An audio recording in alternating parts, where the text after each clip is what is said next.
I'm Peter, by the way. Doctor Strange. Oh, you're using your made-up names. Then I am Spider-Man.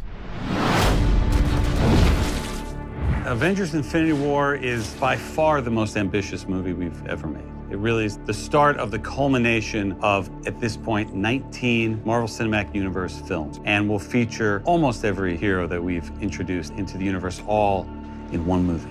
One of the great joys of reading a Marvel comic is flipping through a Spider-Man comic and suddenly the Hulk appears. That is great fun, and up to that point, it had never been done in a movie before, which is why 10 years ago, Sam Jackson walked into Tony Stark's living room and said, "You're part of a bigger universe, you just don't know it yet." And now here we are 10 years later, and everybody knows it. Let's talk about this plan of yours. I think it's good, except it sucks. So let me do the plan, and that way it might be really good. Wow. We look at all the different aspect ratios, but the pure form and the biggest form with all of the information is that IMAX frame. So there are things happening above and below frames that if you're not seeing in IMAX, you're not seeing it. We filmed a cool thing once with Benedict Cumberbatch being Doctor Strange and pushing the frame up.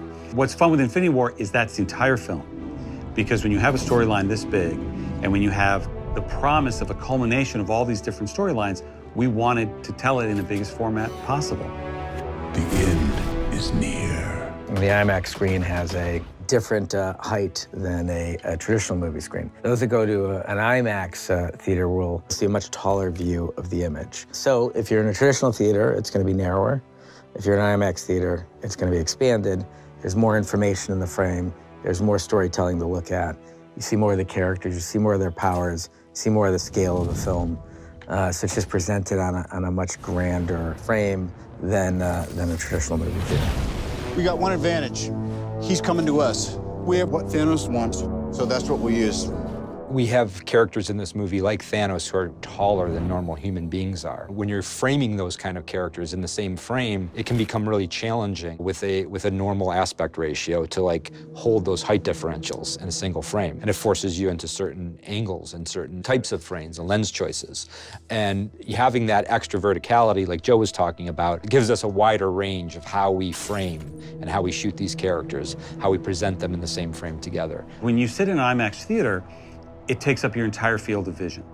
And you begin to forget that there even are borders. And you're in the entire movie. And as a filmmaker, that's what you want the audience to experience. Having more information, having technology at our disposal is just storytelling freedom. And having the enormity of the frame that IMAX delivers just gave Joe and Anth more room to tell their story. It really is the difference when we go through and work on the movie. You can hear an audible gasp in the visual effects room where everybody goes, and you suddenly see the whole thing. It comes down to the difference between watching a frame and experiencing a world. I hope they remember you.